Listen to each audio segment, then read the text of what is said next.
नौदल, भूदल, वायुदलाचे स्वदेशी तंत्रज्ञान, संशोधन आणि संरक्षण शस्त्रास्त्र निर्मिती करण्यात भारत अग्रेसर आहे.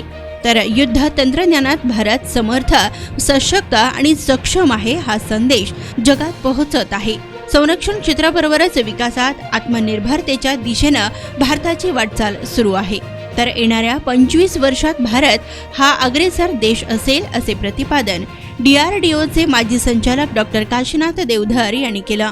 दरम्यान पुण्यश्लोक अहिल्यादेवी होळकर सोलापूर विद्यापीठाच्या वतीने आयोजित करण्यात आलेल्या आविष्कार संशोधन महोत्सवाच्या उद्घाटन प्रसंगी डॉक्टर देवधर बोलत होते. यावेळी महोत्सवाच्या अध्यक्षस्थानी पुण्यश्लोक अहिल्यादेवी होळकर सोलापूर विद्यापीठाचे कुलगुरू प्राध्यापक प्रकाश महानवर हे उपस्थित होते.